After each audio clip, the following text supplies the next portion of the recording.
cerramos la semana anterior con la noticia del envío de la ley económica urgente. Breve comentarles, digamos, lo último referente a este tema. Como bien daba cuenta el profe en la lectura de noticias, que sepan ustedes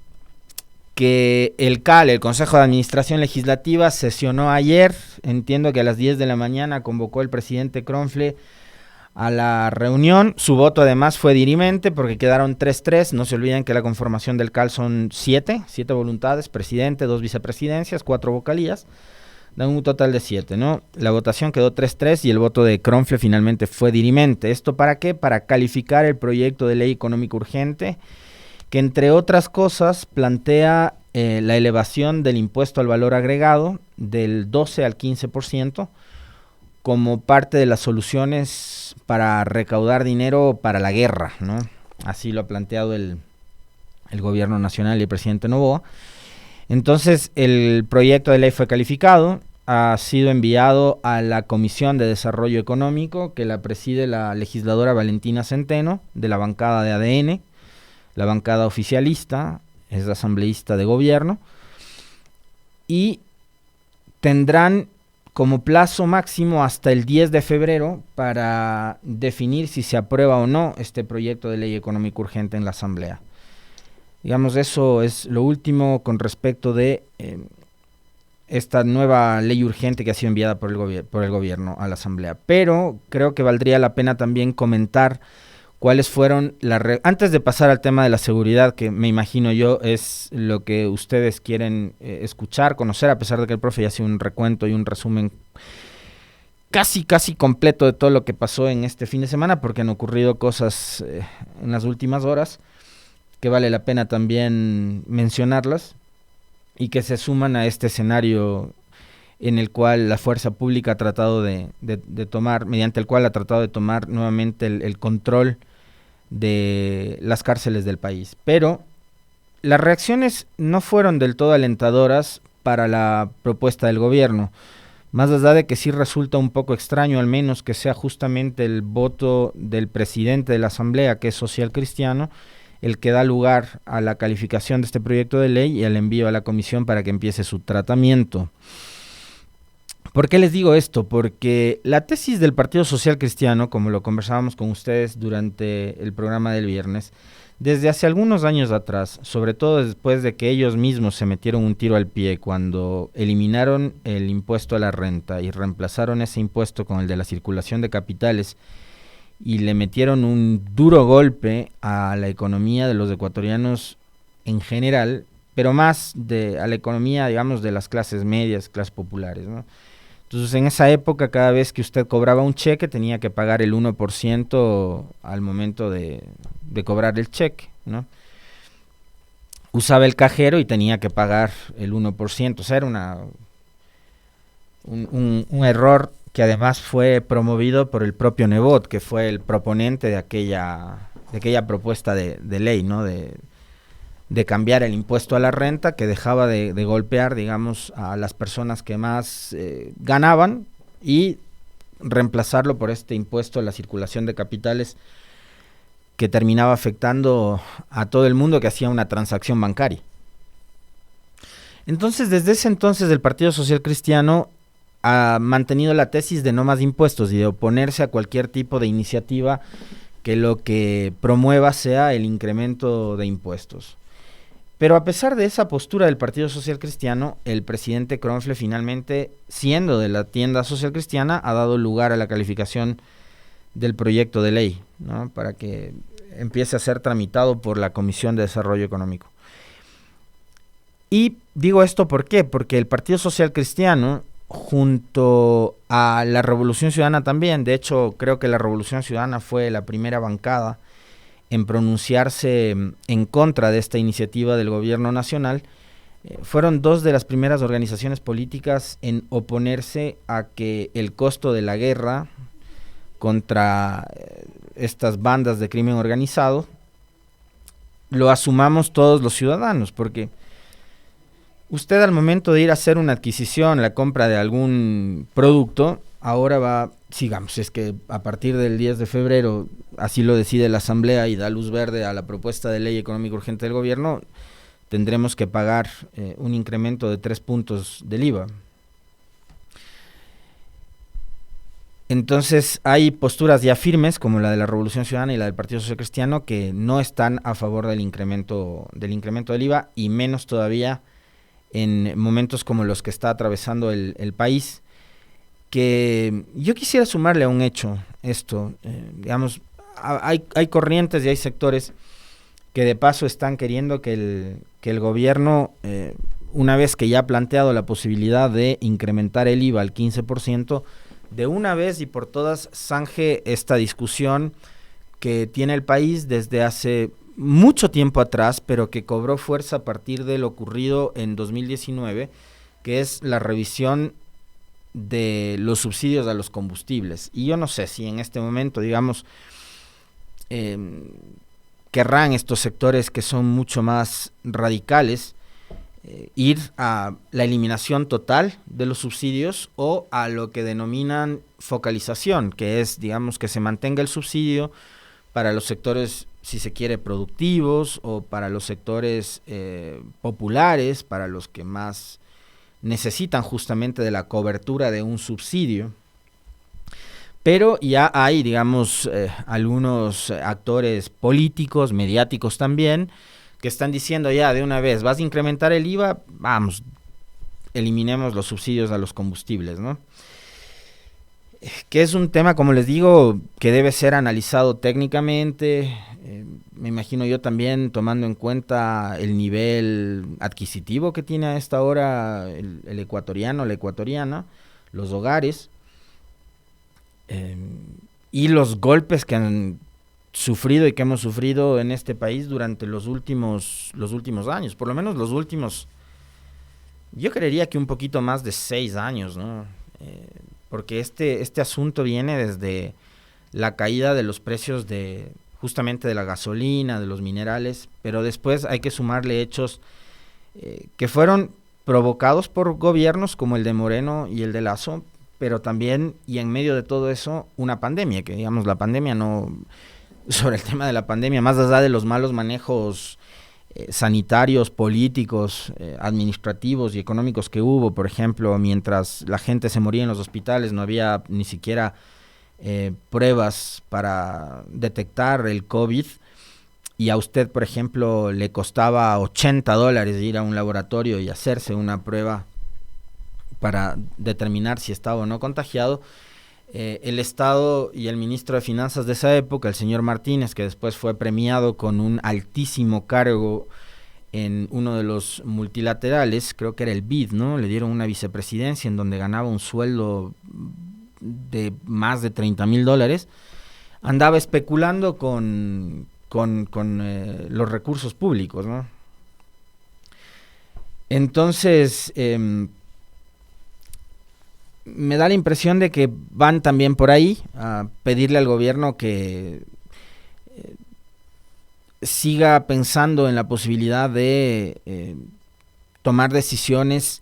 que, sin lugar a dudas, como les digo, en este momento significarían un gran impacto en la economía de los ciudadanos, y que también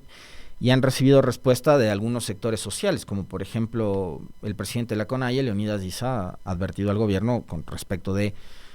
la toma de decisiones en torno a este caso específico, ¿no? Ahora, que podemos discutir también si en este momento estamos o no para ese tipo de advertencias es otra cosa, ¿no? Digamos, hay un momento sumamente especial por el que está atravesando el país, que creo yo nos preocupa absolutamente a todas y todos, como para también estar generando este tipo de advertencias o amenazas, ¿no? Ahora, en este fin de semana, desde la noche del viernes, durante todo el sábado y me parece que también buena parte del domingo, se han generado noticias alentadoras por un lado, que creo que, como bien alguien me comentaba con respecto de una publicación que yo hacía ayer en redes sociales, y yo coincido con esa persona, de que hay que tomar estos anuncios y estas noticias también con cierto nivel de cautela, con también un grado de prudencia, porque no es que está todo bajo control del Estado, ya vamos a conversar por qué. Y creo que hay que mantener también, como les decía, cierto nivel y grado de prudencia. Pero durante este fin de semana, y estas son notas que ustedes van a encontrar en el portal web de nuestra estación de Radio Pichincha, durante la jornada del sábado, fuerzas de seguridad liberan a todos los rehenes que se encontraban en las cárceles. De hecho, estas fueron novedades que también el presidente Daniel Noboa las iba informando a través de su cuenta de Twitter, de sus cuentas de redes sociales. Esta me parece que es una de las últimas publicaciones, ¿no? La que están viendo ustedes ahora mismo en pantalla, que tiene que ver con un video corto que no está ni graficado, ni editado, ni nada, y que habla de la toma del control supuestamente de las prisiones, ¿no? Antes, el 13 de enero, a las 22 horas, el presidente emitía una felicitaciones a la labor patriótica, profesional y valiente de las Fuerzas Armadas, Policía Nacional y el SNAI, bajo el liderazgo de la ministra Palencia y Giancarlo Lofredo, él es el ministro de Defensa, por lograr la liberación del Cuerpo de Seguridad y Vigilancia Penitenciario y el personal administrativo retenido en los centros de privación de libertad de Azuay, Cañar, Esmeraldas, Cotopaxi, Tungurahua, El Oro y Loja. Estamos a la espera de un informe detallado. Eso era lo que publicaba la noche del sábado el presidente Noboa, cuando se había conocido de que en efecto habían sido liberados los rehenes en su totalidad. Hay que lamentar también, por supuesto, porque esto también sigue siendo noticia, que un guía penitenciario fue asesinado en Machala. Entiendo que él era de origen lojano y que su cuerpo y sus restos fueron enterrados ya en el sector de Cariamanga. La noche del sábado, como les decía, se conocía que los protocolos de seguridad y trabajos conjuntos del SNAI, Policía y Fuerzas Armadas concluyeron exitosamente con la liberación de todos los servidores del Cuerpo de Seguridad y Vigilancia Penitenciaria, miembros del personal administrativo que estaban retenidos en los diferentes centros de privación de libertad del país. Así lo confirmó el SNAI la noche de este sábado 13 de enero. Se harán las evaluaciones médicas para cuidar a los servidores liberados. La cartera de Estado, me imagino tiene que ver con la cartera de gobierno, iniciará las investigaciones pertinentes para determinar las causas y responsables de los últimos acontecimientos registrados en los centros de privación de libertad. Así lo ha señalado el SNAI. El presidente de la República, Daniel Noboa, felicitó la labor de las fuerzas. Estas liberaciones se dieron tras 5 días de crisis carcelaria y una crisis que inició tras los decretos ejecutivos 110 y 111 que facultaban a las fuerzas de seguridad tomar el control de las prisiones. Y ahí creo que, si quieren, pueden remontarse a lo que mencionaba el profe en su editorial. Y esto tiene que ver con que estas acciones emprendidas durante este fin de semana por parte de las Fuerzas Armadas, de la misma Policía Nacional, lo que demuestran es que de parte del gobierno anterior hubo nula capacidad de intervención o cero intenciones de querer intervenir para tomar el control de las cárceles, porque recordemos que sobre todo a partir de enero y febrero del 2021, cuando ocurre esa gran masacre donde se registraron más de 70 personas privadas de la libertad asesinadas de una forma muy cruel. De hecho, este fin de semana me recordaban episodios en los que se veía cómo los privados de libertad, de una forma muy inhumana, totalmente deshumanizados en realidad, emulaban a jugar fútbol pateando una cabeza, ¿no? Un cráneo de una persona privada de libertad que fue asesinada, a quien le degollaron y con su cabeza jugaban fútbol, ¿no? Simulaban a jugar fútbol, pateaban la cabeza del privado de libertad. Y a partir de ahí ocurrieron una serie de acontecimientos, una cantidad, creo que superior a las 14 o 15 masacres en las cárceles que nos dejaron entre 2021 y 2023, una cifra superior a las 600 personas privadas de libertad asesinadas. Si ustedes quieren, por ejemplo, un recuento muy muy académico y bastante preciso de lo que fueron las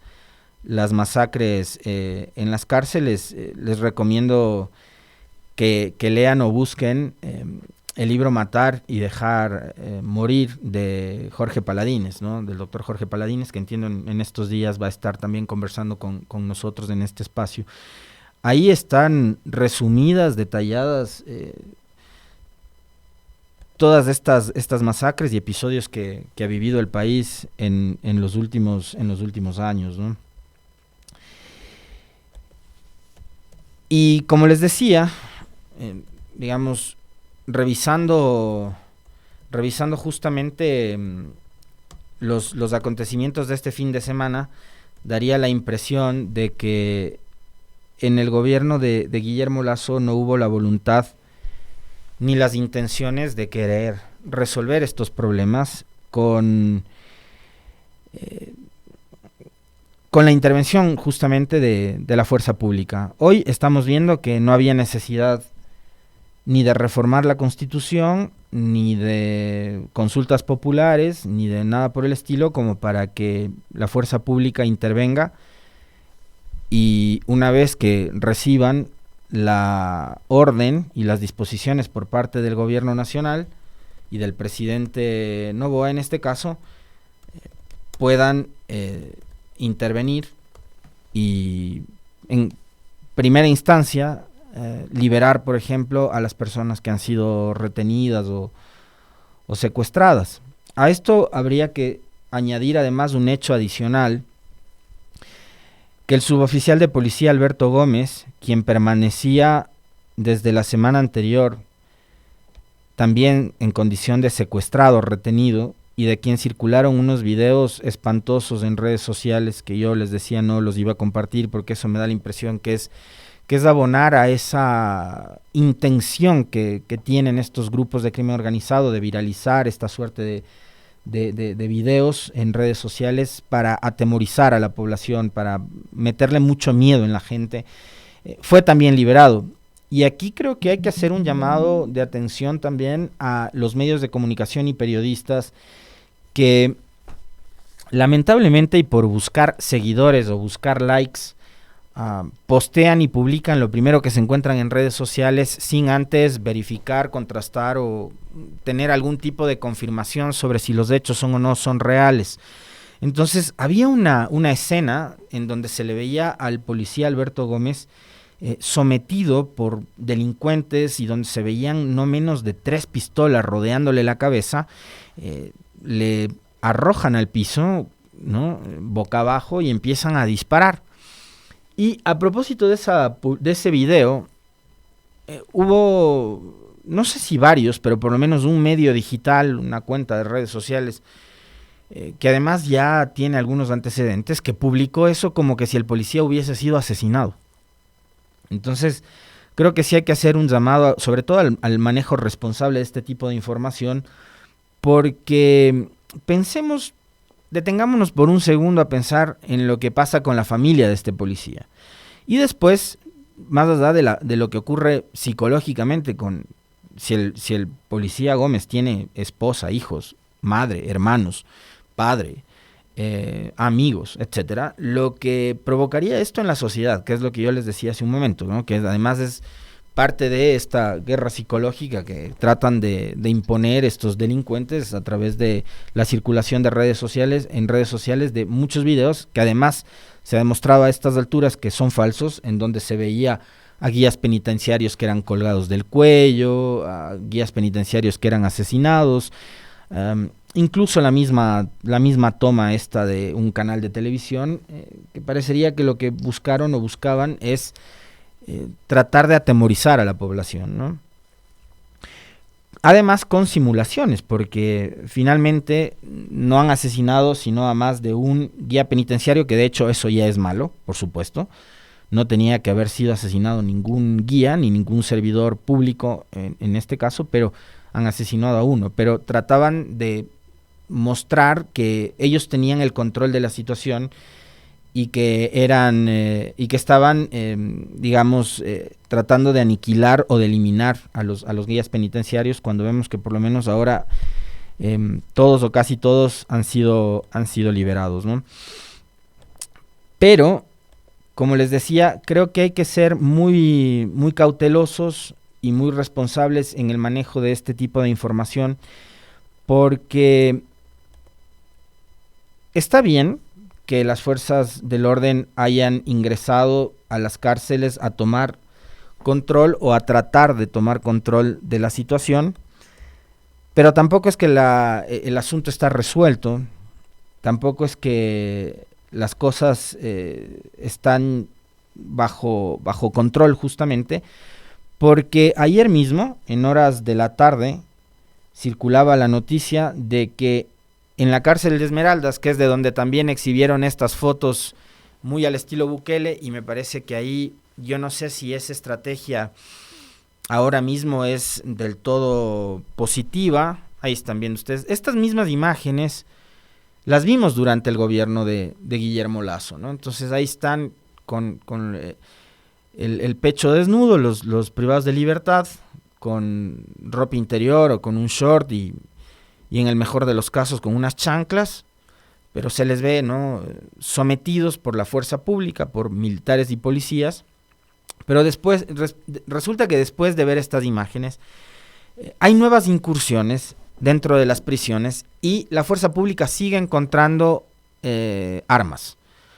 Cavan huecos, buscan en las paredes, en el piso, y resulta que los delincuentes tienen muy bien escondidas armas. Y como les decía, después de haber visto imágenes de ese tipo, y estas creo que justamente corresponden a la cárcel de Esmeraldas, las imágenes que ustedes vieron hace un momento corresponden a la cárcel de Esmeraldas, que parecía que todo estaba ya bajo control, y estas creo que también son de la cárcel de Esmeraldas. Se conoció ayer que 48 privados de libertad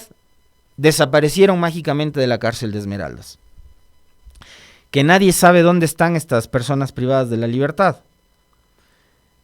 Y esto obviamente, como lo habían reportado algunos medios de comunicación y periodistas de la provincia Verde, nuevamente provocó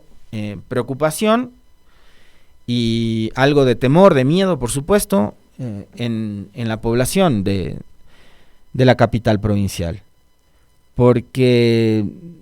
lo que parecería es que, insisto, creo que sí hay que ser muy responsables también con el manejo de esta información, y creo que el gobierno, más allá de la foto al estilo Bukele, debería tratar de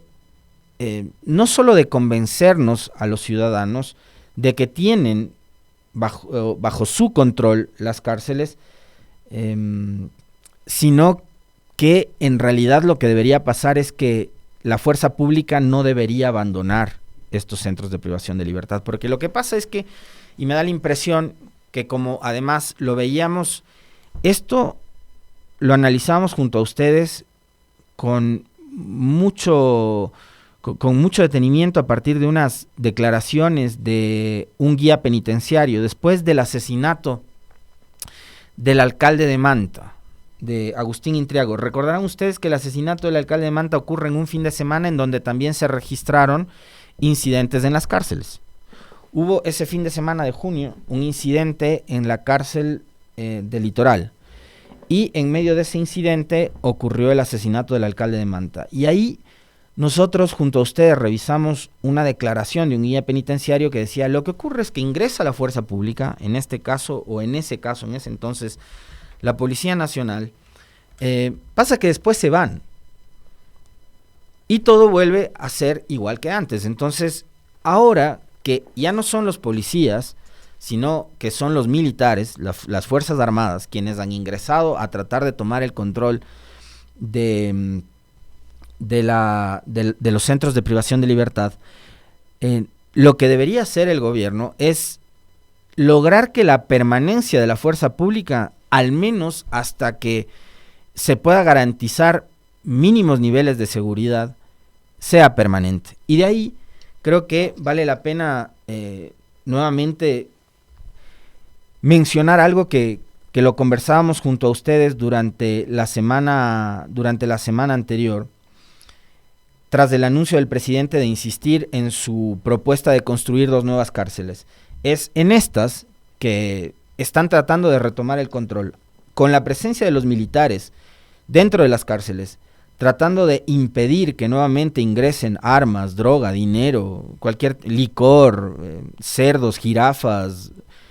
tilapias o lo que sea que antes tenían los privados de libertad adentro, que sigan los militares ahí y que al mismo tiempo el Estado ecuatoriano por fin instale cámaras de video, sistemas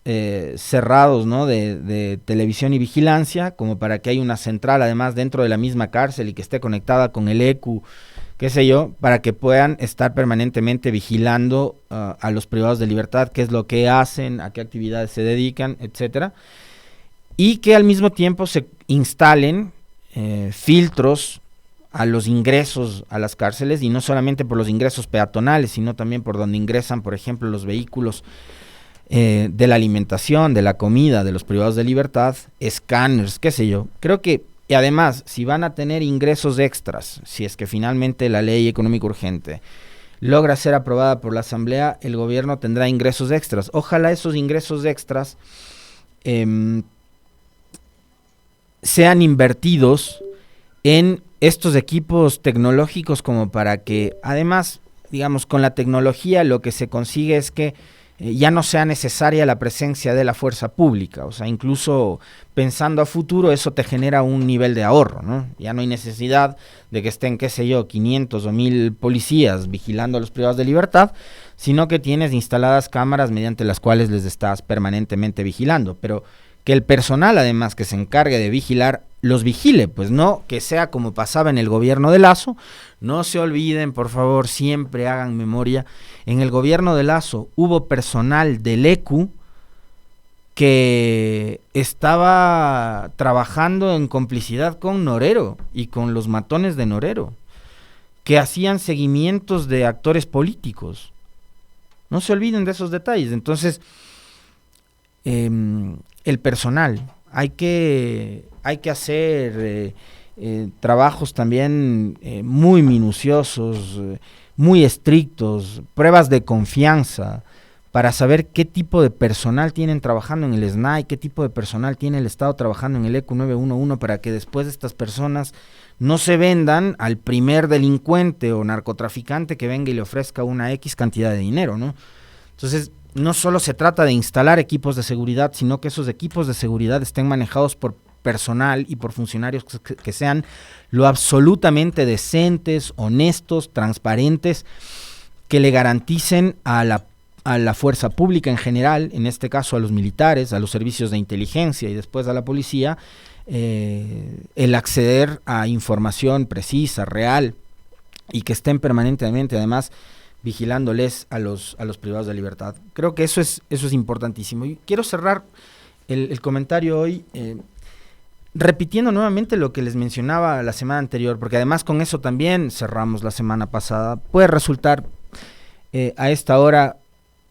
quizás menos importante, para mí no lo es, y les voy a decir por qué, a propósito del titular de una nota de Radio Pichincha de la UEF. El sector turístico está en crisis, y el sector turístico viene de crisis en crisis en crisis, y creo yo que el sector turístico es uno de los grandes motores que además este país, que es maravilloso, que es hermoso, que es divino, que es lindo, puede aprovechar como para poder acceder a recursos, que además, digamos, en este país debe haber turistas de todo el mundo por la cantidad de lugares, de destinos con los que contamos, siendo un país también muy pequeño, ¿no? Lo diverso que es este país es envidiable para cualquier otro lugar del mundo. Lo que tenemos acá en Ecuador resulta envidiable, pero resulta que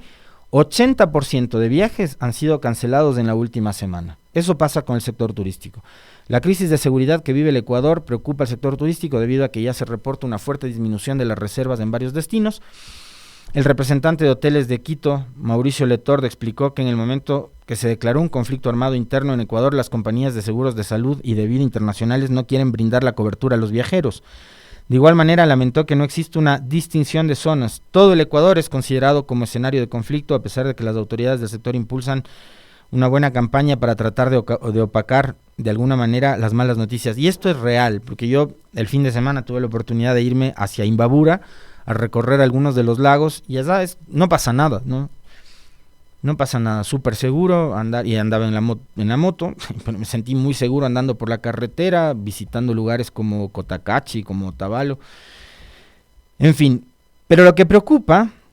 es justamente que en esta última semana hubo 80% de cancelaciones en nuevos eventos, es decir, turistas que estaban por llegar a la capital de la República y decidieron cancelar o postergar su viaje. Se acercaba uno de los feriados más importantes del año, que era el carnaval, y sobre el carnaval, provincias como Tungurahua, provincias como Bolívar, que es una provincia muy pobre y que espera el carnaval con unas ansias locas porque se llena de visitantes, de turistas, hay mucha alegría, mucha fiesta, etcétera. Y lo mismo pasa en muchas otras provincias, el carnaval no se circunscribe únicamente a Tungurahua y Bolívar, no es solo el carnaval de Ambato o el carnaval de Guaranda. Del carnaval, las playas, Pichincha, la Amazonía,